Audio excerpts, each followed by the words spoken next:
Bueno, regresamos en este rumbo de la mañana cuando son las 9:35.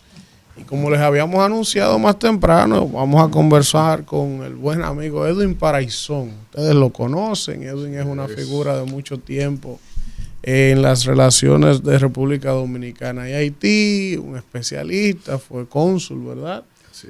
Hace unos años, y con él queremos abordar esta temática que es una temática que siempre estará, que es fundamental para el desarrollo de ambos pueblos y que es necesario mantener en el tapete la discusión en el marco del respeto y de la diplomacia, de la amistad de dos pueblos, para poder quizás entender, porque mucha gente no entiende la dinámica de muchas de las cosas que ocurren en Haití, y por eso hemos querido invitar a Edwin en el día de hoy a este rumbo de la mañana. Bienvenido, Edwin.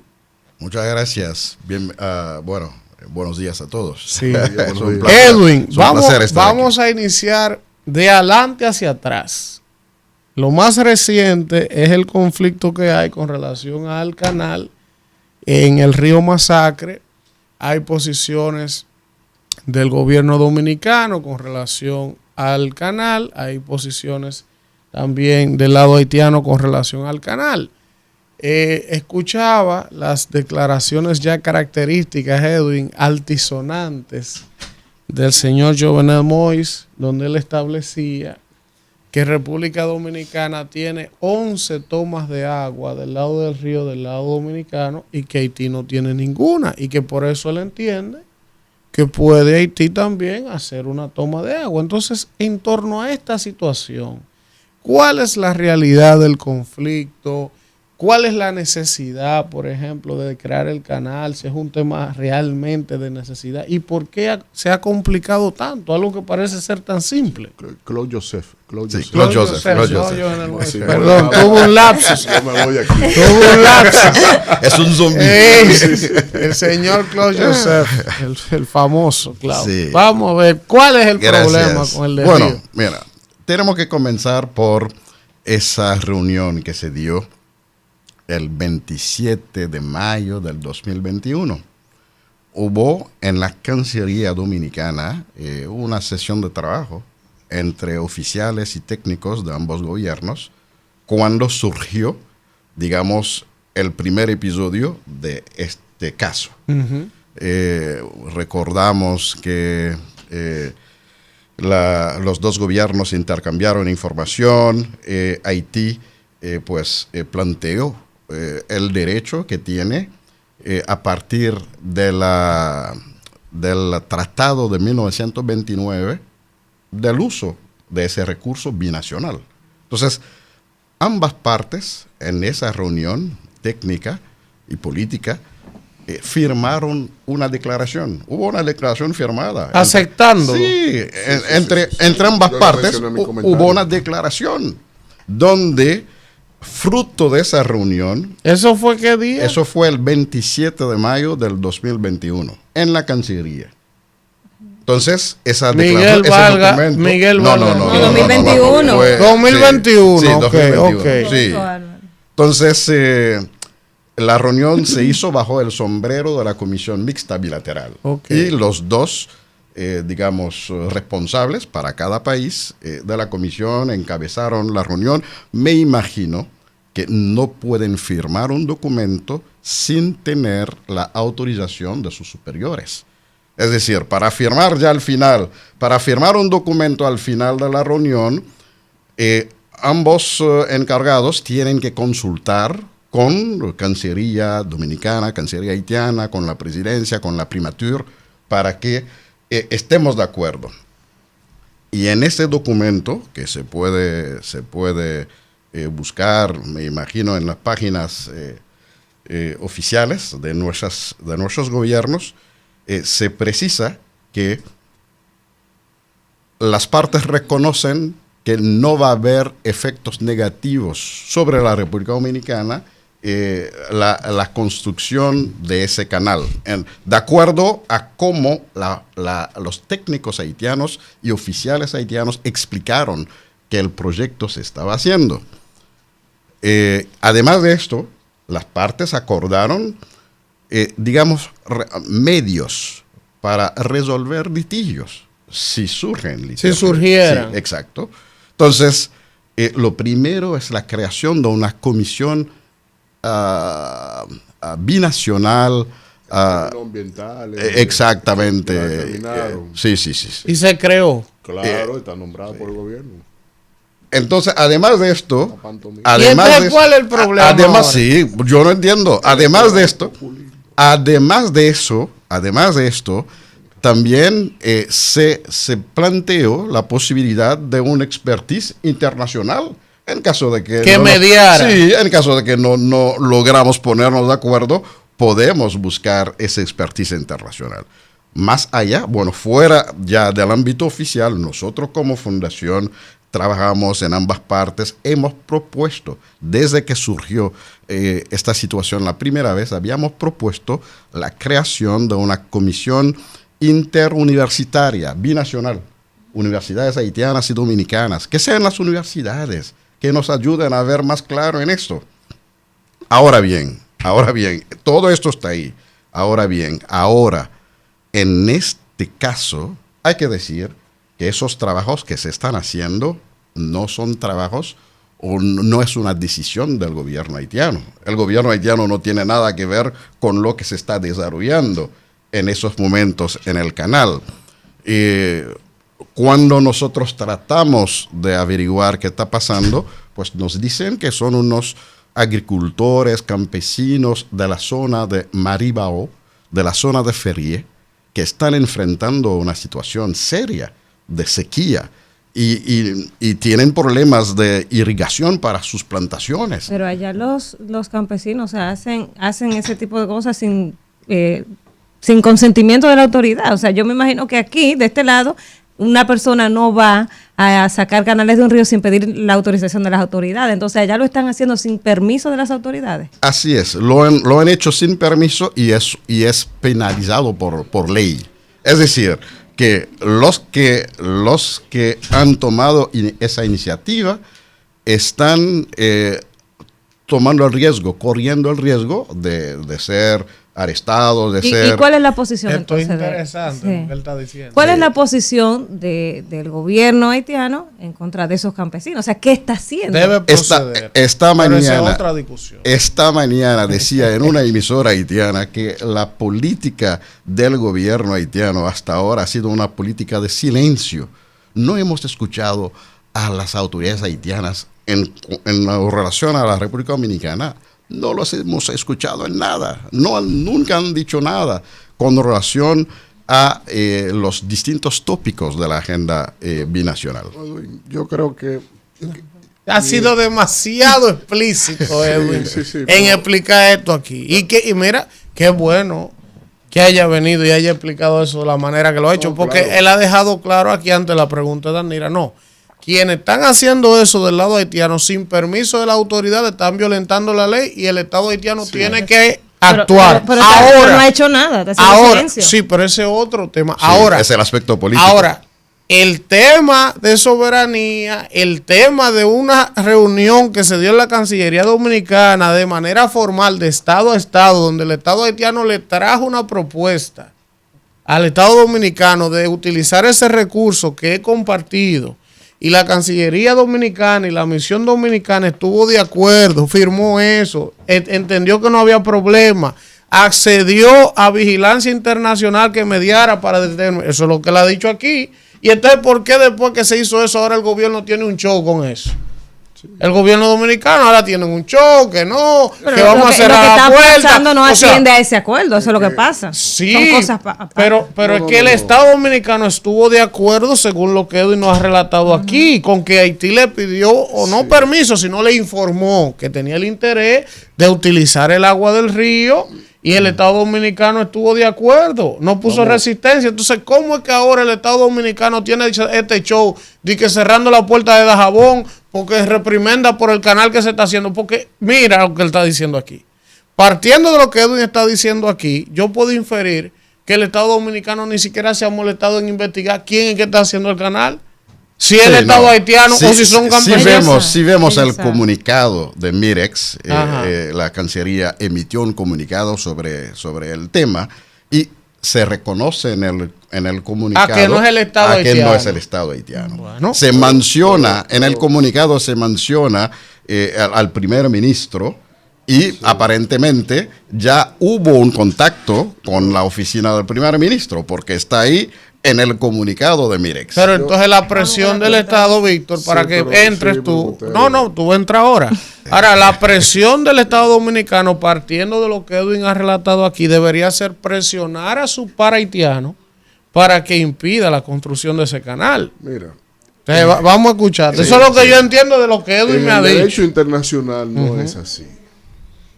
Vamos a ver. En el derecho internacional, todo lo que acontece y que es norma de erga omnes entre las partes, se imputa como acción de la propia parte. No sea privado, no sea un organismo descentralizado del Estado, no importa. Se imputa porque el primero que tiene que velar por la salvaguardia del cumplimiento de los tratados que le son oponibles es cada parte. En el caso haitiano no hay que sector privado, eso es cuento de camino. Porque al final son sectores con intereses e influencias, como el manejo hasta de la ayuda oficial, de las ayudas que reciben humanitarias en Haití, que es todo un estamento de negocio. Es el país que más ONG per cápita tiene del mundo. En esa lógica de allá, el Estado haitiano no es verdad que puede decir, eso fue el sector privado. Falso. En términos del pragmatismo del derecho internacional y la responsabilidad internacional. Te estoy entendiendo perfectamente. Ahora, lo que desde ahí se desprende es mi premisa y ahí mi pregunta. Yo planteo que el Estatuto Internacional de Haití no existe, porque los elementos constitutivos de un Estado para el orden internacional se adolece de uno, que es la institucionalidad política. Hay población, hay territorio, pero no hay poder ejecutivo, poder legislativo ni poder judicial. Esa empresa, sométela en cuál poder judicial.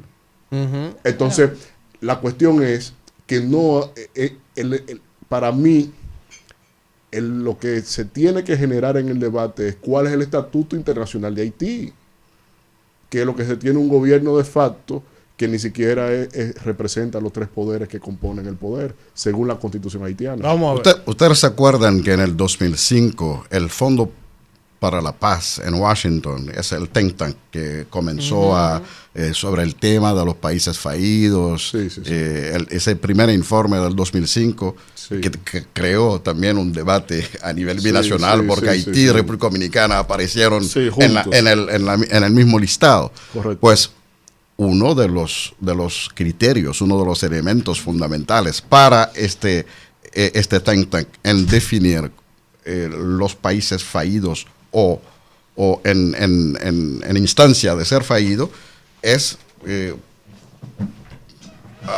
perder el control del territorio. El control soberano del espacio aéreo, terrestre y marino. Sí, pero quiero ir hacia lo que está pasando, sobre todo en Puerto Príncipe, para apoyar la dirección de tu pensamiento, donde efectivamente la administración actual ha perdido el control.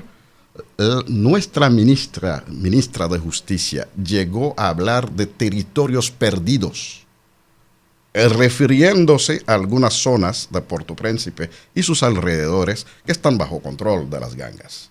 Así que estoy de acuerdo en parte con ese planteamiento. Ahora, con relación al tema que nos interesa, no se trata realmente de una empresa formal. Según toda la información que tenemos, aparentemente hubo un movimiento espontáneo de algunos agricultores y campesinos de la zona que está tomando fuerza. Y es ahí donde ahorita señalaba el aspecto político delicado para el mismo gobierno haitiano. El gobierno haitiano en este momento no puede sencillamente basarse sobre la ley y decir que vamos a reprimir y arrestar a esas personas, que por cierto la construcción sigue, o los trabajos, lo que están haciendo no se ha parado. Ayer vi una información como que se había parado, realmente no se ha parado, de acuerdo a todas las fotos y videos que estamos recibiendo. El conflicto fronterizo sí, lo que sigue. y están cerca de llegar. Ahora, tenemos que tomar en cuenta de que quienes están haciendo esos trabajos fuera de la ley están diciendo que tienen una necesidad real. Pero sabemos al mismo tiempo de la debilidad actual de esta administración haitiana, y de la debilidad del Estado, de la debilidad de la administración, y en la clase política haitiana. Hoy día tenemos la visita de una delegación importante de la CARICOM, que trata de mediar después de una cumbre interhaitiana que se dio en Kingston. Ustedes se acuerdan, en junio. Entonces, ellos ahora están en Haití tratando de reunir a los actores políticos.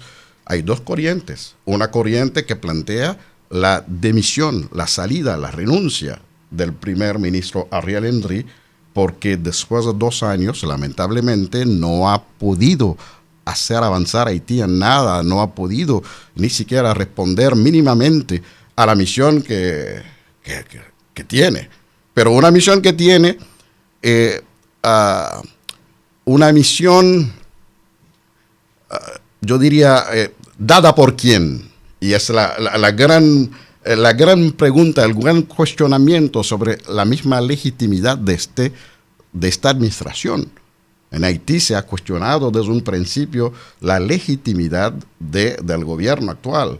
Y por eso, en los diálogos que se han dado, no hemos podido lograr una salida práctica, pragmática, porque la comunidad internacional sigue apoyando a una administración que no goza de ni legalidad ni legitimidad.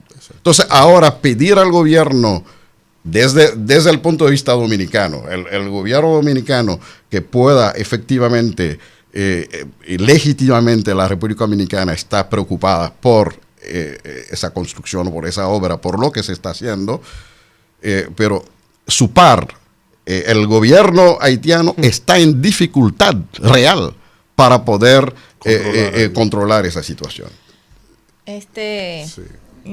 Mire, la verdad es que nosotros hoy dedicamos nuestro comentario a hablar de la situación del pueblo haitiano, las tensiones que se han dado en frontera. Recientemente hubo un homicidio y nosotros estábamos hablando en contra de los discursos de odio que se han generado por relación a los 3 homicidios diferentes que han pasado en este año en la comunidad de Dajabón y otras comunidades ahí cercanas a la frontera. Y la verdad es que siempre he dicho aquí desde este espacio que la estabilidad del pueblo haitiano significa el bienestar del pueblo dominicano y la tranquilidad del pueblo dominicano, porque compartimos una isla, un mismo territorio. Y uno se preocupa. Ahora mismo nosotros estamos preocupados y no vemos una luz al final del túnel porque vemos una ausencia de liderazgo genuino. ¿Cuál es ese líder haitiano o cuáles son los líderes haitianos que podrían sacar a Haití de esas crisis política, económica, humanitaria, social, en la que hoy está sumergida? Recuperar el territorio que se ha perdido por las bandas que están violando a haitianos, a niños, a niñas, adolescentes, que están asesinando sin control. Dígame usted, ¿cuál es la esperanza que tiene el pueblo haitiano políticamente de líderes que puedan sacar ese pueblo adelante? Bueno, justamente en el marco de esos diálogos que se están dando, las figuras tradicionales de la política haitiana están ahí, están participando. Nuevas generaciones de figuras políticas, de líderes políticos también están participando. Hay varias propuestas que se han hecho y una de las propuestas, para mí la más viable, es la propuesta del Grupo Montana. El Grupo Montana que reúne a figuras de la clase política, del empresariado, del campesinado, de los sindicatos, de las iglesias. Más de 1,000 personas han firmado un documento, han asumido un documento que los haitianos entendemos, a pesar de sus debilidades, de sus limitaciones, es el documento de propuesta de salida a la crisis la más viable. Pero la comunidad internacional insiste en apoyar a una administración, a un hombre que hoy día tiene una concentración de poderes totalmente anticonstitucional. Y por eso, en el marco de esas conversaciones con el CARICOM, se ha vuelto a poner en el tapete lo de un ejecutivo bicéfalo. La Constitución lo prevé. No, cuando hay una situación de que tengamos que tener un gobierno de transición, ese gobierno tiene, el ejecutivo debe tener un presidente, debe tener un gabinete, y lamentablemente en la situación que estamos, el poder legislativo es inoperante, entonces tenemos que ponernos de acuerdo en cómo vamos a controlar ese ejecutivo. Entonces, por eso, en el marco del texto del Grupo Montana, se ha propuesto la creación de una comisión de notables que van a vigilar las acciones que se están llevando a cabo desde el Ejecutivo. Hace 2 años que nadie tiene control sobre lo que está pasando en el gobierno. Desde que murió Jovenel. Desde que murió Jovenel, nadie tiene control. Ese magnicidio, dicho sea de paso, todavía no se ha aclarado. Está en ese punto, así es. Vamos con Danira. Sí. Me gustaría, a propósito de este tema y de esa pregunta que hace Kimberly, escuchar su valoración como ciudadano haitiano, pero también como diplomático que fue de ese país, su valoración sobre esa misión de Kenia, que vino en estos días, una avanzada. ¿Qué usted piensa si eso pudiera aportar a solucionar la crisis en la que está sumergida Haití? ¿Cómo usted valora esa misión de Kenia? Sí, bueno, ha habido muchos cuestionamientos y eso también crea un debate en Haití. Primero, vimos todas las vueltas que la comunidad internacional dio con relación a cómo apoyar a Haití en el campo de la seguridad. Y sobre ese tema hay que decir claramente que nuestros expertos en seguridad entienden que no necesitamos una intervención militar para enfrentar a las gangas. Toda la información de inteligencia existe, hay un mapeo de las gangas. ¿Dónde actúan? ¿Qué hacen? ¿Qué tipo de armas tienen? Toda la información existe. Y he estado diciendo en algunos otros espacios que en el 2004 el gobierno americano decidió sacar a Aristide del poder. ¿Qué hicieron? Mandaron unos marines y llegaron, es una operación selectiva. Eso está condenable. Eso ha sido en contra de nuestra soberanía. Pero es así que lo hicieron. Entonces, hoy día le pedimos le pedimos el mismo apoyo a la comunidad internacional, que nos ayuden, que ayude a la policía haitiana a llevar a cabo operaciones así selectivos. Contra los líderes. Exactamente. Que vayamos donde Iso, que vayamos donde Tilapli, que vayamos donde Barbecue. Y es fácil hacerlo sin necesidad de una intervención militar. No ellos lo saben. Las cabezas porque el crimen organizado se quita uno y mañana se el otro. Porque no, el tema no es solamente quitar a los... Quizás no es una intervención como tal, sino porque se supone que es una ayuda. Claro, para formar, es un apoyo, no una intervención. Apoyo logístico, apoyo tecnológico. Apoyo tecnológico. Entonces, ¿qué falta? O sea, si ya saben dónde están los puntos, tienen eso la información. Eso es lo que él dice, que ellos están pidiendo eso y la comunidad internacional no nos interesa. Hasta, mira, se ha propuesto... Pero sí se interesan por mantener en el poder exactamente. Y además de esto, desde la diáspora hemos dicho que se puede aportar más de 3,000 miembros antiguos militares. Policía, sí. Antiguos militares americano-haitiano, canado-haitiano, franco-haitiano. Dominico-haitiano. Sí, dominico-haitiano. Sí, Sí, bueno, sí, claro. No, ¿podemos hablar de eso? Claro, no. Porque lo otro Porque es aquí, sesgo, no, porque real, aquí, eso no- aquí eso hablar está de ese claro. tema, No, no, en este espacio en sí. este No, en Sí, este espacio programa, no, en en este este espacio sí. espacio No, no, nosotros no. no Porque no es permitimos bajo peyorativo. Aquí Ya. ninguna no Qué circunstancia. bueno. eso. No, Sí. no. Qué bueno, qué Academia. bueno. Exactamente. Divergencia, pero en academia. Eso sería Exactamente. una involución a la Sí. comunicación, permitir en este espacio que aquí no se pueda hablar del término dominico-haitiano. Sí, claro sí, que sí, sí, claro sí, la sí. mayor cantidad de Descendencia. migrantes la tenemos nosotros. Así es. Como nosotros también somos los principales en Nueva York, migrantes hacia Sí, la ciudad sí, de sí, Nueva sí. York, entonces si se puede hablar de Dominican York, ¿por qué no se puede hablar de Sí, dominico-haitiano? sí, pero hasta ahí, hasta Sí, ahí. no, hasta ahí. No, Kimberly porque se yo iba- emociona. porque yo- No, por- porque la porque yo iba a tendencia decir del gobierno algo. es otra. Yo iba a decir algo Sí. que nos sucedió. Yo tenía. El dominicano se preocupa por aprender inglés, pero no aprende Porque, creol. no, y que, Ni y que aprende Vamos, reserva, francés. porque después de Boyer con Luis que está Vamos, mejor. está bien, Entonces, vamos a seguir, vamos a seguir. Sí, sí. Entonces ahí hay que poner la Edwin, tarea. hay algo que yo quiero preguntarte antes de que se termine esta interesante conversación. Se ha hablado mucho sobre Haití, todo el mundo tiene una teoría, todo el mundo tiene una opinión distinta de qué hacer para resolver la situación y la problemática de Haití, pero particularmente en la que yo más, sin conocer tanto de la intríngulis del pueblo haitiano, digo lo siguiente: se ha hablado de que una especie de intervención militar, para mí, como tú lo estableces, no sería la solución única, porque el problema de Haití es un problema integral, de fortalecer las instituciones, crear los tribunales, crear todo ese andamiaje jurídico, político, pero además, paralelamente a ese, refundar el Estado. refundar el Estado. Entonces, eso me habla a mí de una especie de plan Marshall que vaya acompañando en áreas estratégicas de seguridad lo que ustedes y sus agentes de inteligencia entienden que necesitan, pero también que la comunidad internacional haga un mea culpa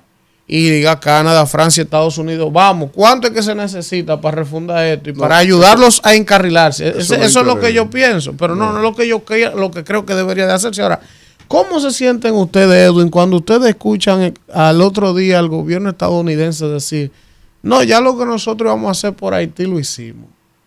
O sea, nosotros no tenemos interés. O sea, hay un desinterés evidente y obvio, ya no disimulado.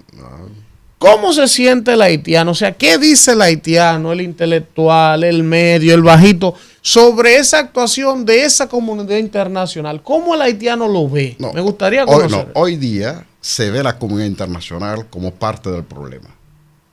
Como parte del problema, porque el equipo que tenemos, el régimen político que tenemos, ha sido un régimen puesto, casi impuesto por la comunidad internacional desde las elecciones del 2010.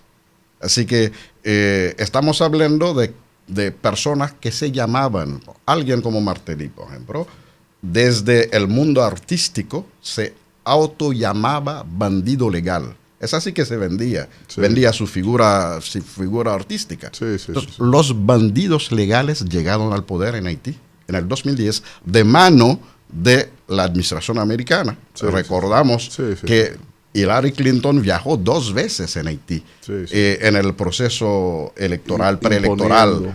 Y la jefa de gabinete de Hillary también continuó viajando en Haití hasta imponer a ese régimen. Lo cual nunca pasaría en los países más influyentes de la comunidad internacional que están llevando a cabo su agenda en Haití. No sabemos por qué, no sabemos exactamente por qué. Se ha hablado de las riquezas minerales, de las riquezas de nuestro subsuelo. Se está hablando mucho de esto. Recientemente, en un evento en Canadá, nosotros propusimos como fundación que busquemos desde la diáspora una comisión de expertos en estos temas para darnos luz.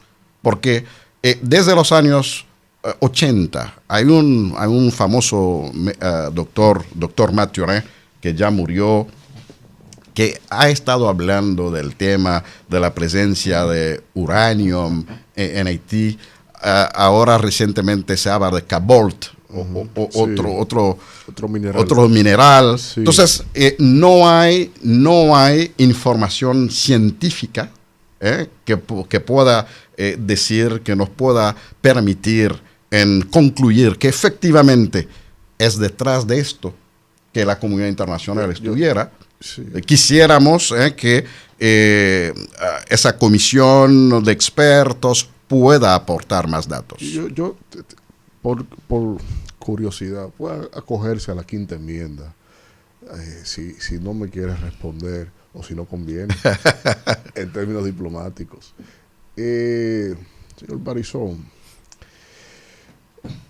un estado fallido, colindante con la frontera imperial,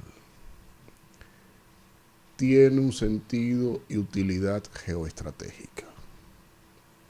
En los puertos haitianos, al día de hoy, comulgan muchos barcos de pabellones iraníes, de pabellones venezolanos, que intercambian muchas cosas, fruto de los bloqueos que se tienen a nivel internacional, pero a la vez también tiene una utilidad para los propios Estados Unidos.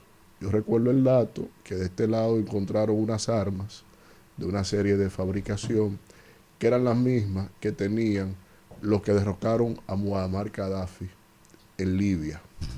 Es decir, se pudo haber pagado en especie en propio territorio haitiano. El status quo que tiene Haití es fomentado por las potencias. En Haití, por eso yo decía ahorita que se ve la comunidad internacional como parte del problema. Entonces, sí.